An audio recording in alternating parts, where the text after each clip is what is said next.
बिस्मिल्लाहिर्रहमानिर्रहीम। नहमदुहु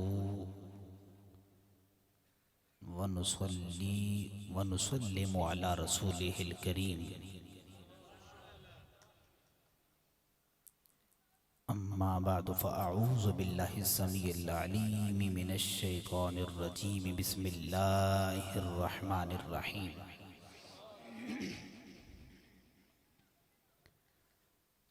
वल अस्र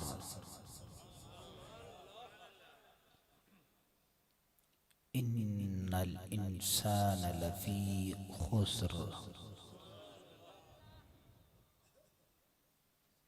सदक़ल्लाहु मौलानल अज़ीम व सदक़ रसूलुहुन नबियुल करीमुल अमीनुल मकीन। बेबरकतिही इन्नल्लाह व मलाइकतहु युसल्लूना अलन नबी या अय्युहल्लज़ीना आमनू सल्लू अलैहि वसल्लिमू तस्लीमा।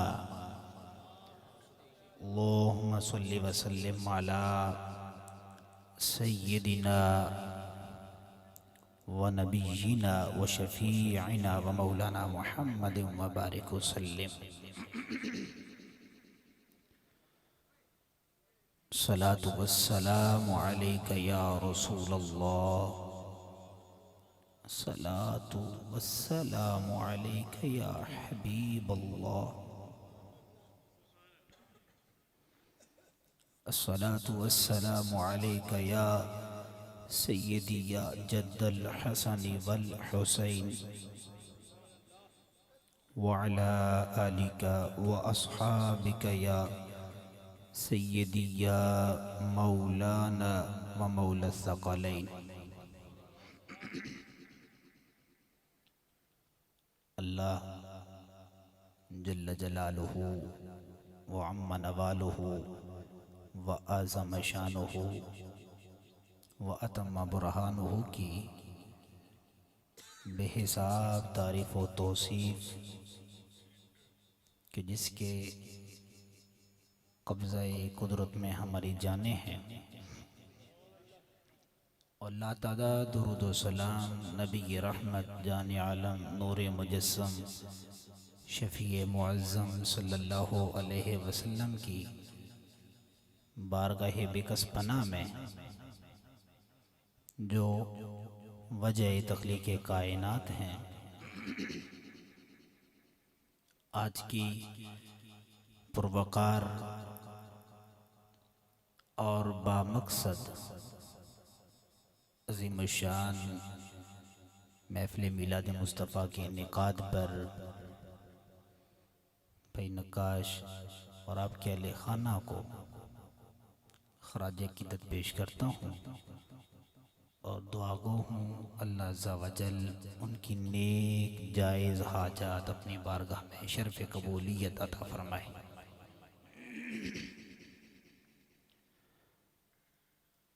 काफ़ी देर से आप तशरीफ़ फरमा हैं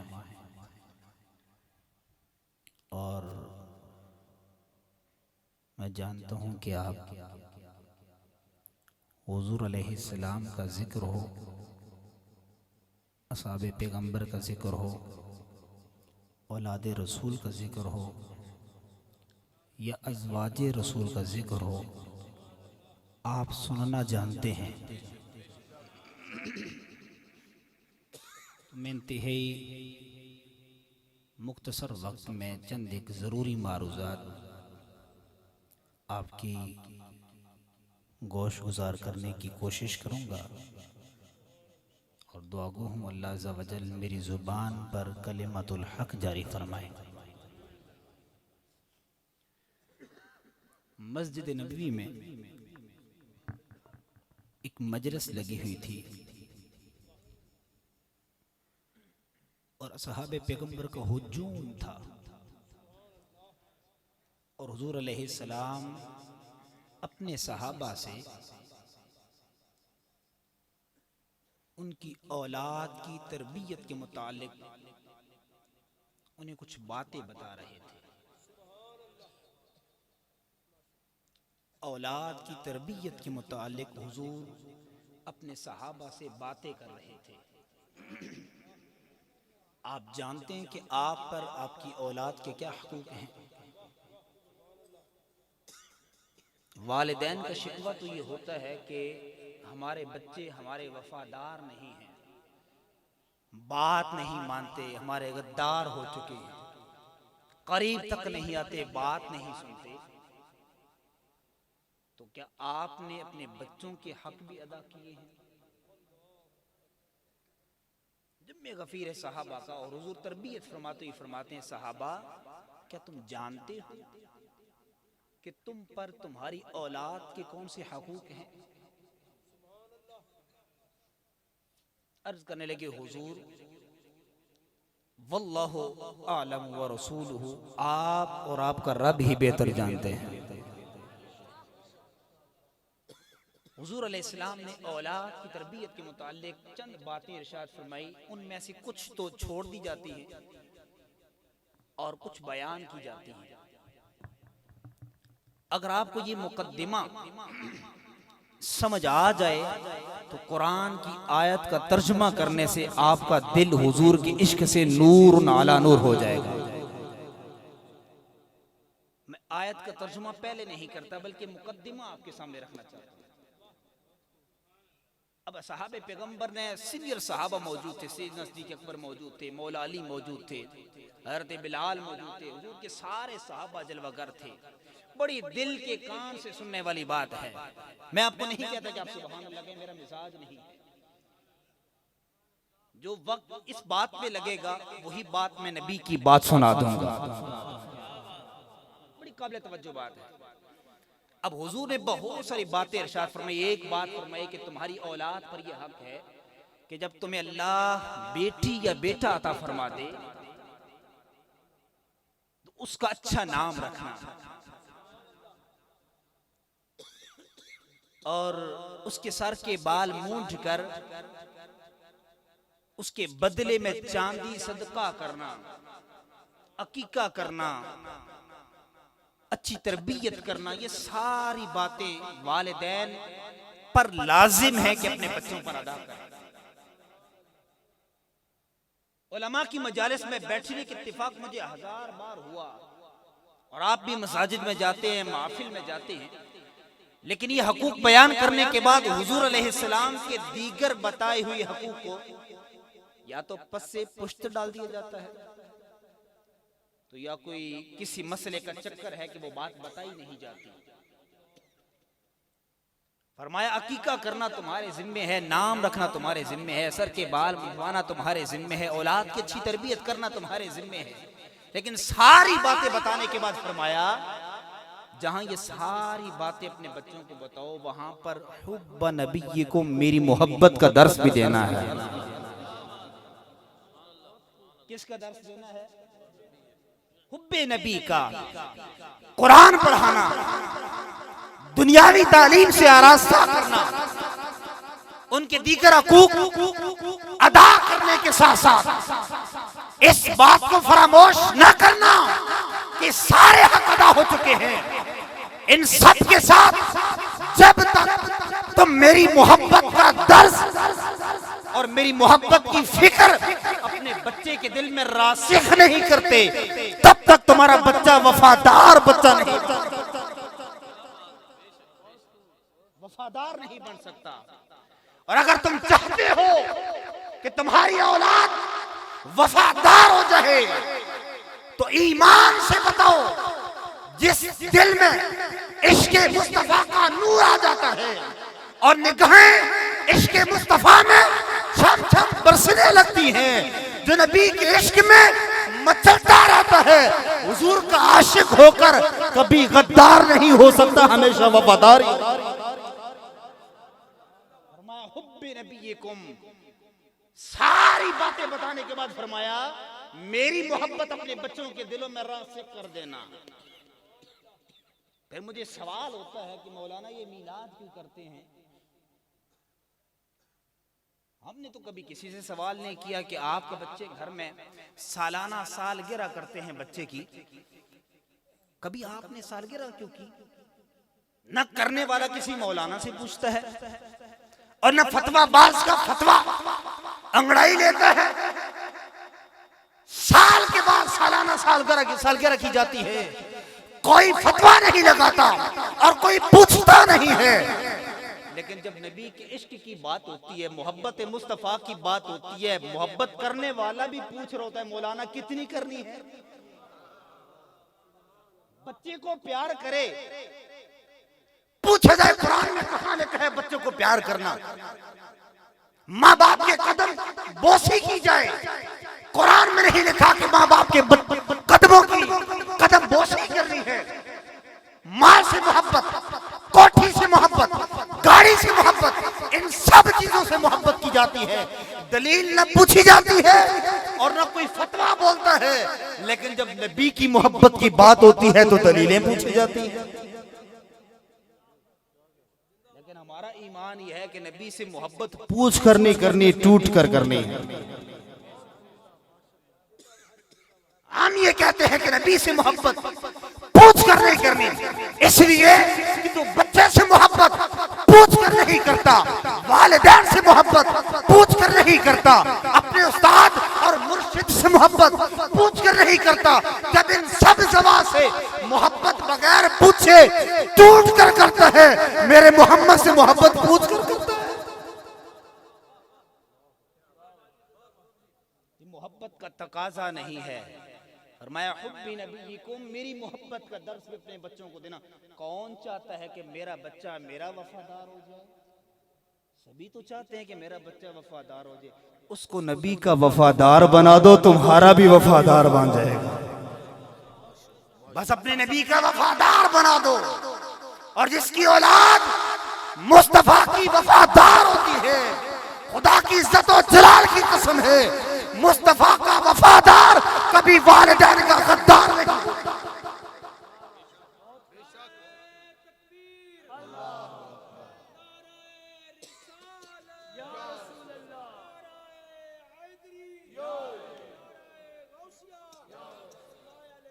अब कुरान की आयत का तर्जुमा सुनिएगा, बड़ा दिलचस्प है। सादा सी बात है, बड़ी सादा सी। वल असर, कुरान की आयत पढ़ते हैं वल असर, अल्लाह कहता है मुझे जमाने की कसम है। किसकी कसम है? जमाने की कसम है। और ये बात मेरी समझ में नहीं आती कि अल्लाह जमाने की कसम क्यों उठाता है। चांद की कसम उठाए तो बात समझ आती है, आसमान की कसम उठाए तो बात समझ आती है, इस जमीन की कसम उठाए तो बात समझ आती है, कयामत की कसम उठाए तो बात समझ आती है, चमकते सूरज की कसम उठाए तो बात समझ आती है। लेकिन जमाने की कसम, जमाना क्या है? कुछ नहीं है। जब मैंने सारी तफसीर को पढ़ा और कुरान पर गौर किया, और एक बात आप बता दूं कि पूरे कुरान में अल्लाह ने नमाज की कसम नहीं उठाई, नमाज की कसम नहीं उठाई। और अगर नमाज की नहीं उठाई तो जमाने की क्यों उठा ली? कुरान में रब ने ज़कात की कसम नहीं उठाई, रोजे की हज की कसम नहीं उठाई। ऐ खालिक मालिक, जमाने की कसम क्यों उठाई? इमाम राजी की रूह तड़प उठी। इस आयत का तर्जुमा आपको समझ आ जाए तो मेरी गुफ्तगू का मकसद पूरा हो जाएगा।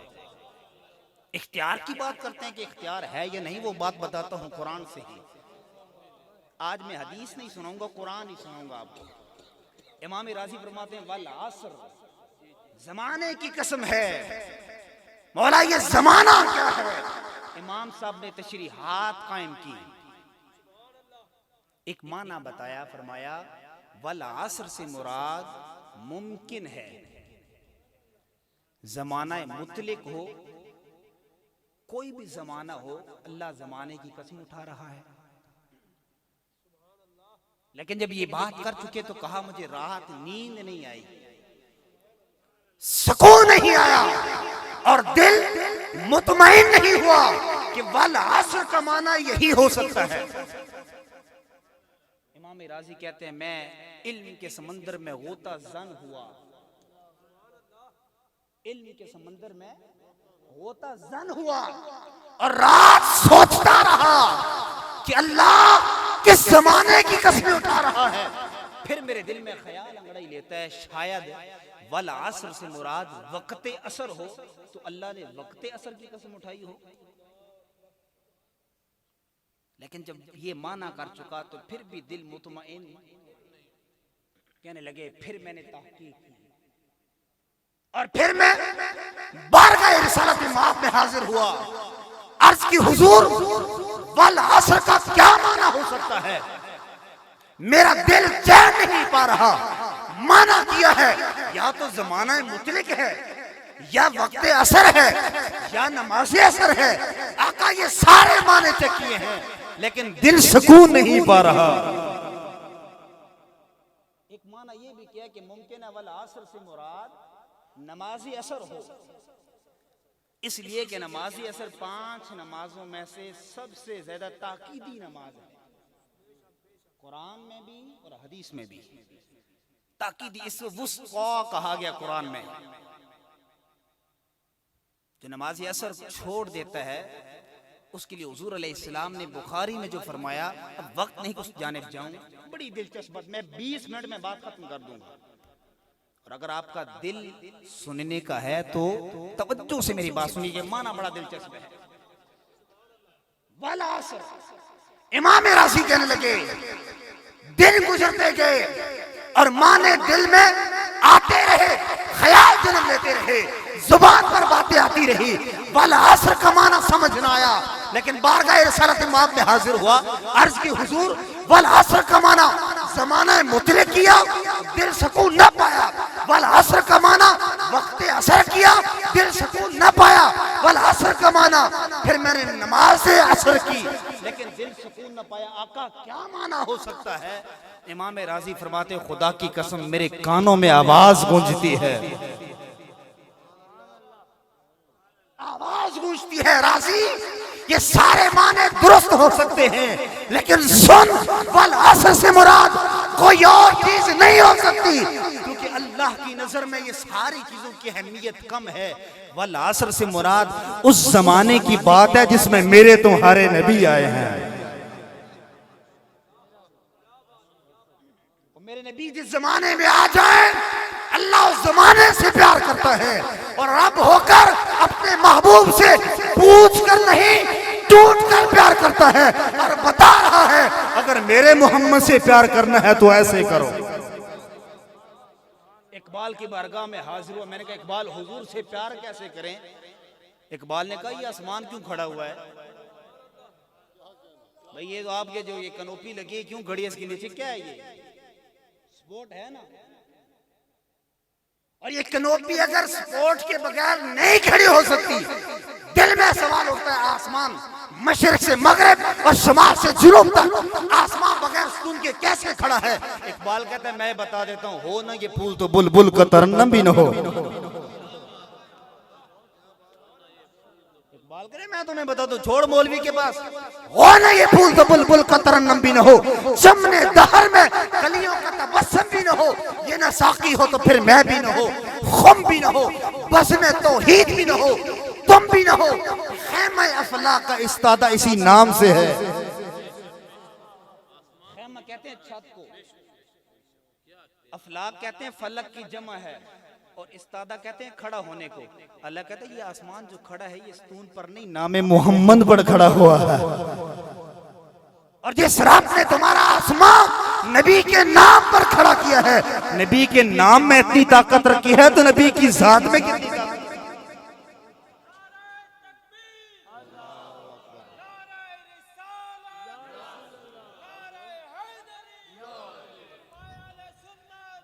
वल असर, अल्लाह कहता है कि कसम है ज़माने की। इमाम राज़ी से किसी ने सवाल किया, अब बताएं दलील क्या है इस पर कि हुजूर की ज़माने की कसम रब उठाता है, दलील बता दें। इमाम राज़ी ने फरमाया इस पर दलील ये है कि कुरान ये कहता है ला उक़सिमु बिहाज़ल बलद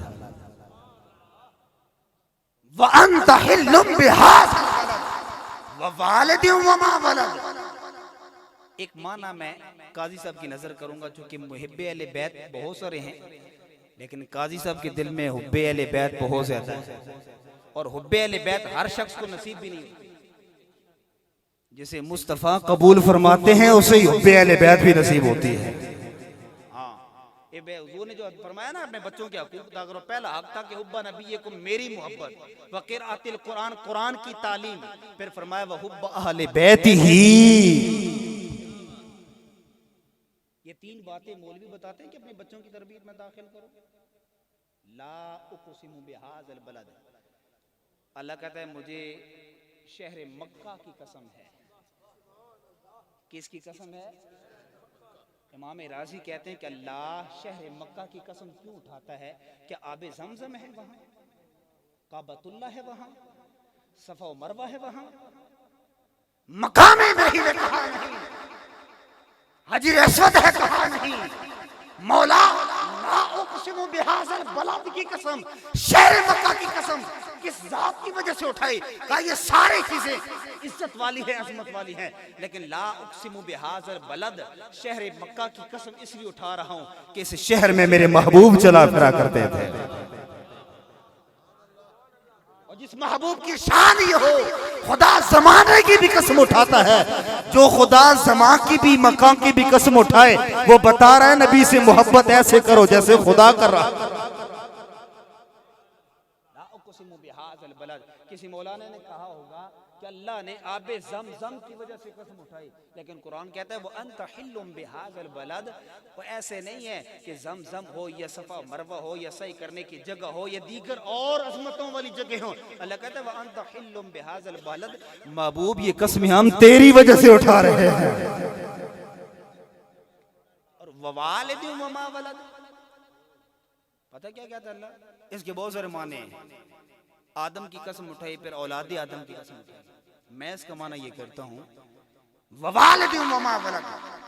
अल्लाह एक माना तो ये कि आदम की कसम उठाता है और औलाद आदम की, और दूसरा माना यह है कि अल्लाह हजरत अब्दुल मुत्तलिब की कसम उठाता है और उनकी औलाद की कसम उठाता है, और तीसरा माना यह है कि अल्लाह इसकी कसम हजरत अब्दुल्ला की उठाता है और उनकी औलाद की उठाता है, और चौथी कसम यह है, उलमा फरमाते हैं कि ववालिदिन वमा वलद से मुराद अल्लाह अबू तालिब की और औलाद अबू तालिब की कसम उठाता है।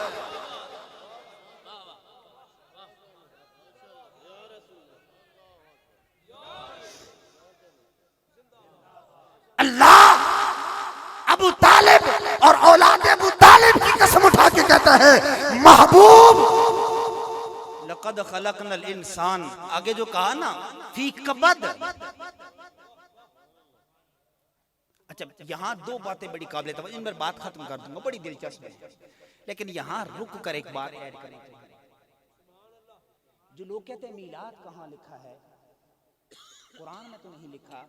मैं एक बात कहता हूँ, पूरे कुरान में अलहम्द से लेकर वन नास तक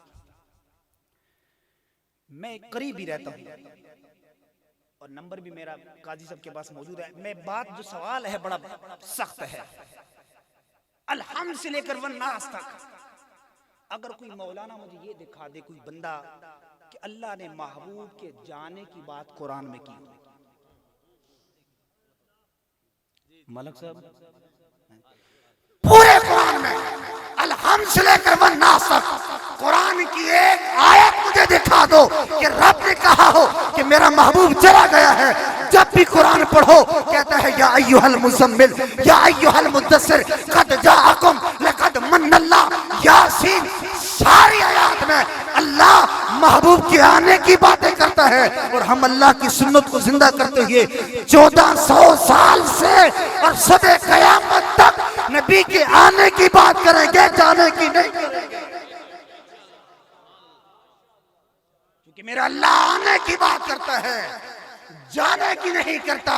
जब अल्लाह होकर नबी के जाने की बात नहीं कर रहा, क्योंकि नबी गए नहीं है, नबी गए नहीं है। मुशर्रफ था, नवाज शरीफ था, जरदारी था, हलाकू खान था, चंगेज खान था, इन सब के बारे में कहा जाता है कि ये थे। कुरान आज भी कहता है मोहम्मदुर रसूलुल्लाह, मोहम्मद अल्लाह के रसूल हैं। मोहम्मद अल्लाह के रसूल। जब नबी की आने की बात खुदा करे तो कोई खतवा नहीं, तो खुदा के चाहने वाले उशा करे तो कहें कहां लिखा हुआ है।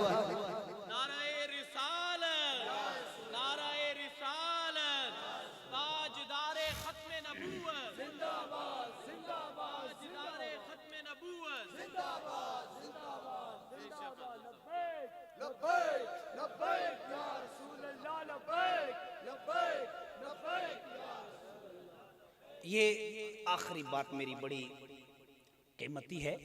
इख्तियारात मुस्तफ़ा के उन्वान से कुरान की बहुत सारी आयत हैं। मैं एक आयत पेश करता हूँ, इसका कोई रद्द कर दे। एक आयत कि अल्लाह ने अपने महबूब के इख्तियार, कैसे हो सकता है कि महबूब खुदा का हो और बेइख्तियारा हो। रब ने मेरे महबूब को फरमाया व अम्मा साइला फला तनहर, महबूब कोई सवाली सवाल करे और खाली चला जाए, महबूब तेरी भी तौहीन है, मेरी भी तौहीन है। सवाली सवाल करे तो खाली। आप में से उम्रा किसने किसने किया हुआ है जी? सबने किया हुआ है। आपने एक मस्जिद देखी, मस्जिद किबलतैन, उस मस्जिद में दो किबले हैं। कितने किबले हैं? दो।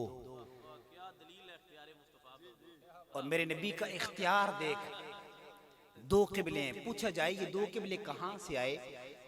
जब मुझे ये नसीब हुआ कि मैं वहां पहुंचा, मौलाना से पूछा, वहां खड़े थे, मैंने कहा मौलाना ये किबला इस जानिब है, साबिका किबला किस जानिब है? फरमाने लगे बिल्कुल मुतजाद है, बिल्कुल किबला दोइम इस जानिब है और किबला अव्वल इस जानिब है। तो मेरे दिल में एक सवाल आया, अच्छा ये किबला चेंज कैसे हुआ? देखिए ना, मौलाना मस्जिद के इमाम साहब, काजी साहब अगर नमाज का वक्त चेंज करना हो, एक दिन पहले ऐलान करते हैं, और अगर ऐलान किए बगैर टाइम चेंज कर दें तो आपका रवैया कैसा होगा? आपका रवैया होगा ना कि मौलाना बेशक आप कई दिनों से नमाज भी ना पढ़ रहे हो, लेकिन दिल में तो बात आएगी कि मौलाना ने अच्छा नहीं किया। यहां नमाज का वक्त चेंज नहीं करना था, यहां किबला चेंज करना था। मशवरा तो कर लेते सिद्दीक़ अकबर से, मौला उमर से, मौला उस्मान से, मौला अली से। नमाज हो रही है असर की या जोहर की, और नमाज मेरे आका पढ़ाते हैं, पीछे साहबे पैगंबर खड़े हैं। दो रकातें पढ़ने के बाद मुस्तफा के दिल में ख्याल आता है। ये आपको बता रहा हूं, नबी के दिल में ख्याल आता है, अभी लब पर बात नहीं आती। नबी के दिल में ख्याल आया, क्या ही भला हो हमारा किबला काबतुल्लाह हो जाए, हमारा किबला मस्जिद बैतुल मक़दस है, हमारा किबला काबतुल्लाह बन जाए। इधर नबी के दिल में ख्याल आया, ऊपर से अल्लाह का कुरान आ जाता है।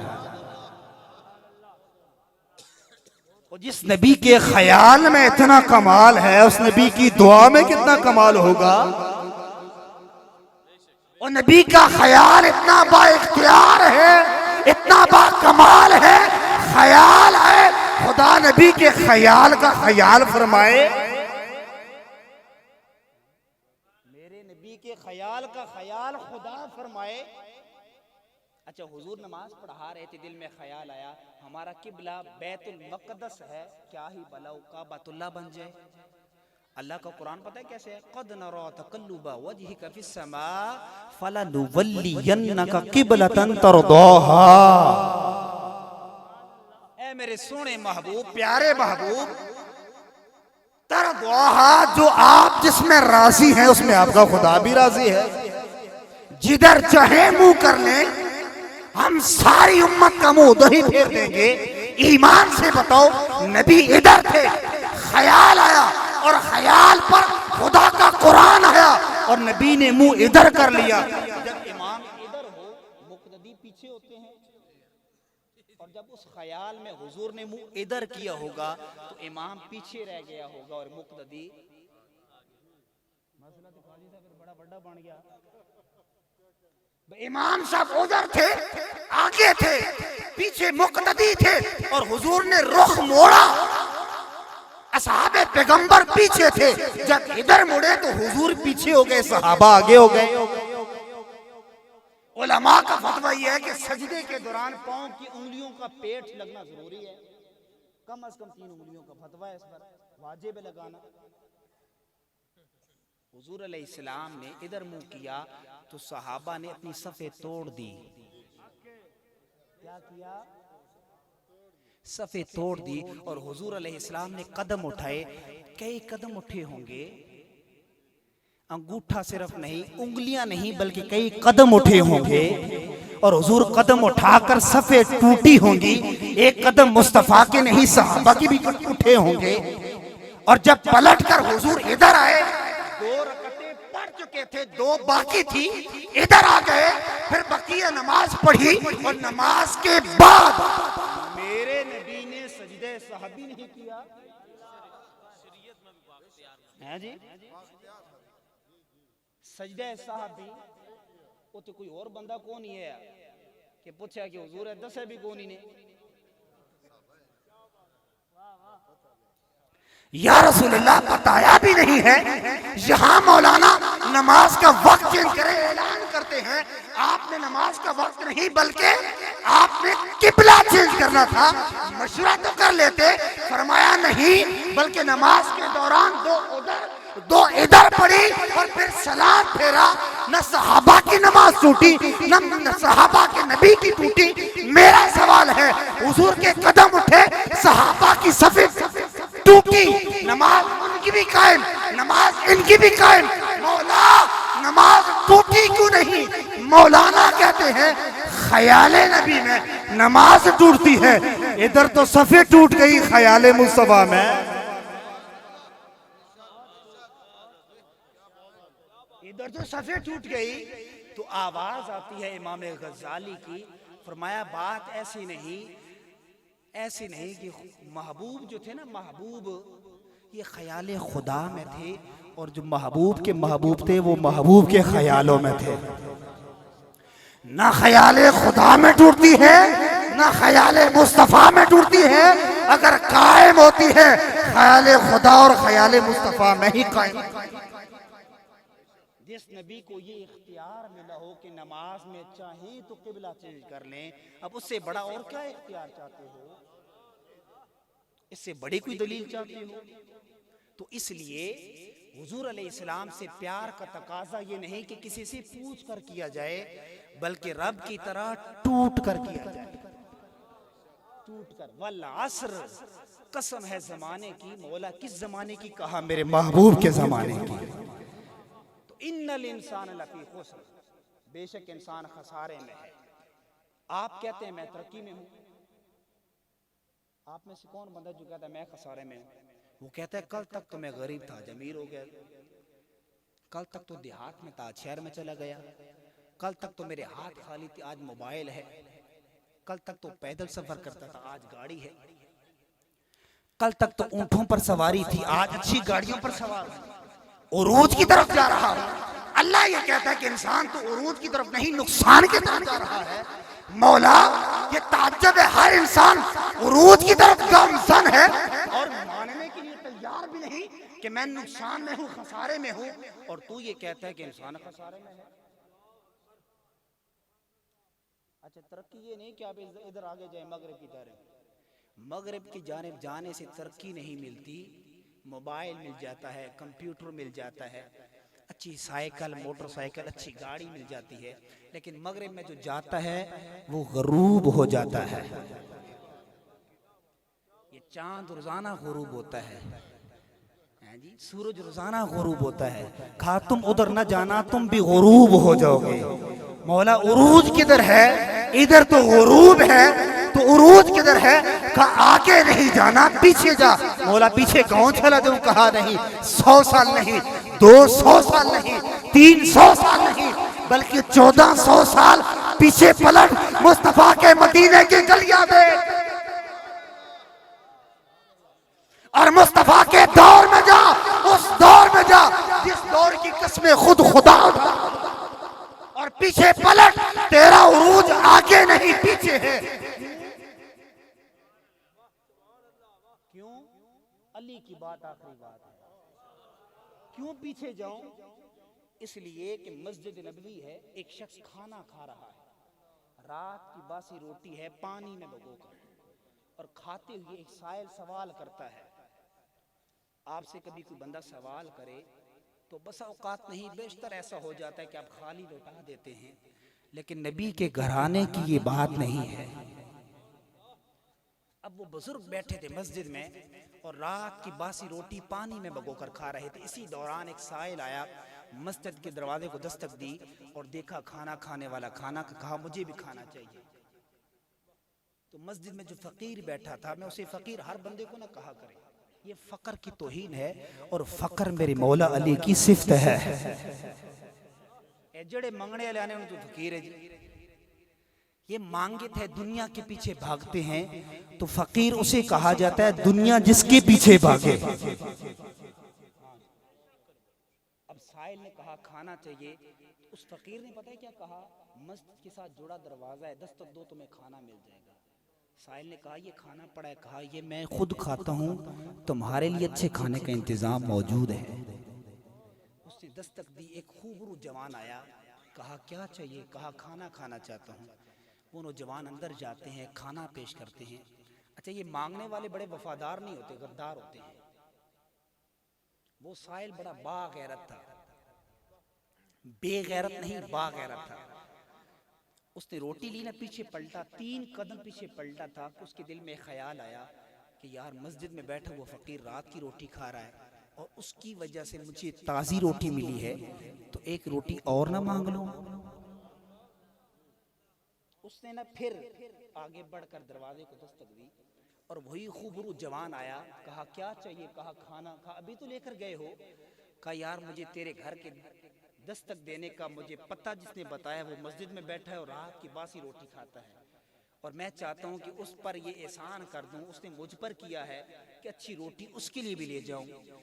उसने नौजवान ने मुस्कुराकर कहा वो जानते हो कौन है? जानते हो कौन है? कहा मैं तो नहीं जानता। कहा वो फकर का बादशाह अली है, कायनात जिसके कदमों में खुदा ने रखी हुई है। उनकी जिंदगी का किरदार, बगदाद का शहर है, जामे मस्जिद है, बगदाद का शहर है। एक फकीर रोटियां बेच रहा है, कल की रोटी जो है वो 2 रुपए की, आज की रोटी 1 रुपए की। एक अक्लमंद शख्स है, कहा बासी रोटी 2 की बेचते हो और ताजी रोटी 1 ही बेचते हो? कहा इसलिए कि वल असर, वल असर। उसने कहा इसलिए कि कल की रोटी मेरे नबी के ज़माने के करीब है और आज की रोटी दूर है, तो करीब होता है उसकी शान भी ज़्यादा होती है। तो हम नबी के ज़माने की तरफ लौट कर जाएं, आगे न बढ़ें। आज की इस कॉन्फ्रेंस का मकसद ये भी है कि हुजूर अलैहिस्सलाम की सीरत के इस पहलू पर भी गौर किया जाए कि हुजूर की ज़िंदगी का रहन सहन कैसा था, खाना पीना कैसा था, अखलाकियात कैसे थे, अंदाज कैसे थे। हम आगे बढ़कर फ़ख्र महसूस करते हैं, नबी के ज़माने की तरफ जाकर फ़ख्र महसूस नहीं करते। इकबाल की आखिरी बात, इकबाल कहता है शोर है हो गए दुनिया से मुसलमान नाबूद, हम ये कहते हैं कि थे भी कहीं मुस्लिम मौजूद। वज़ा में तुम हो नसारा तो तमद्दन में हुनूज, ये मुसलमान हैं जिन्हें देकर शर्माएं यहूद। यूं तो सैयद भी हो, मिर्ज़ा भी हो, अफ़गान भी हो, तुम सभी कुछ हो, बताओ मुसलमान भी हो। वमा अलैना इल्ला